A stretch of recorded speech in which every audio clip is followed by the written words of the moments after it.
Alors, je suis très heureuse de vous retrouver sur cette capsule. On est là pour bousculer des idées reçues. Et j'avais vraiment envie de vous partager un point de vue, un regard que j'ai, qui a vraiment évolué avec l'âge, la maturité sur le conflit. Aujourd'hui, je trouve que le conflit, c'est vraiment une belle opportunité. C'était un outil de développement personnel. Et je vais vous expliquer pourquoi je perçois le conflit comme une opportunité. Alors d'abord, en toute authenticité, pendant des années, j'ai évité le conflit et j'en étais assez fière. Je pensais que j'étais quelqu'un de suffisamment sage et raisonnable pour ne pas rentrer dans le conflit. Et finalement, je me voilais la face. Si je n'étais pas dans le conflit, c'est pas parce que je m'assumais pleinement, c'est parce que je me niais dans la relation aux autres. C'est parce que j'avais un tel besoin d'amour et d'approbation qu'il était hors de question que je me mette en danger et que je me confronte à l'autre, pas peur d'être abandonnée, rejetée et mal aimée. D'ailleurs, je pense que souvent, quand dans des relations intimes, il n'y a pas de conflit, c'est qu'il y a un dominant et un dominé. Il y en a un qui se soumet à la vérité de l'autre pour éviter de faire face au débat ou à la blessure que peut entraîner le conflit.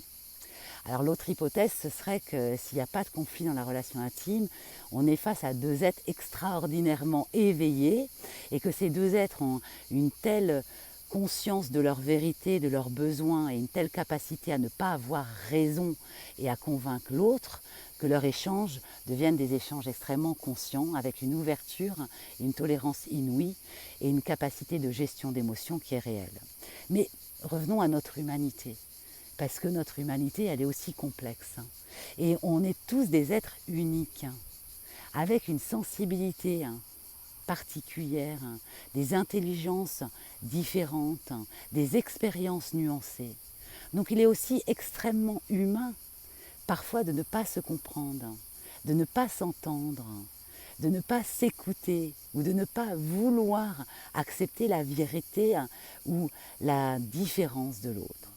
Voilà, donc comment faire en sorte d'accepter que le conflit puisse faire partie de nos vies sans que ce soit un drame et surtout de pouvoir en sortir grandi et pas affaibli.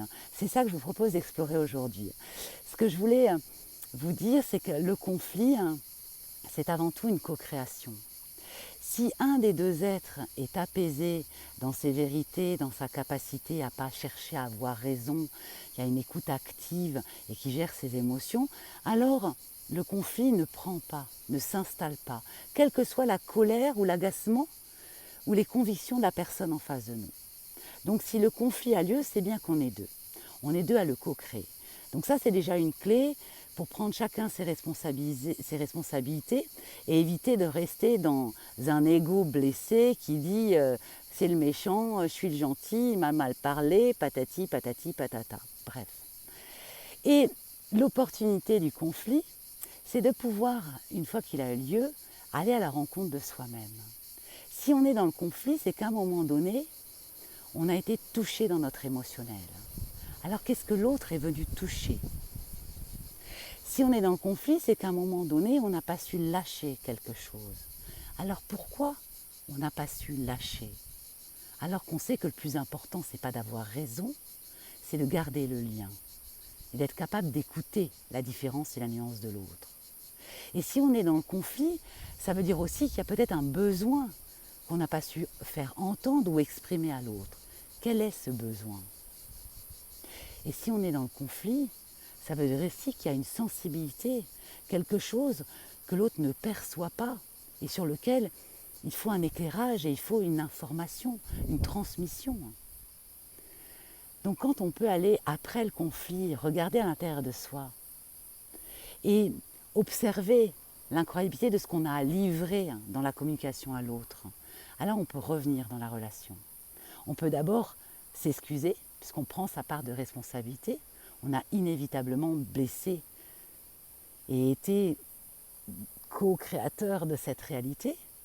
L'autre peut en faire autant, s'excuser, et on peut enfin se livrer dans son intime, et donner à l'autre des clés pour pouvoir améliorer la relation, amplifier notre connaissance mutuelle, et faire de cet instant difficile quelque chose qui nous donne l'opportunité de grandir à deux.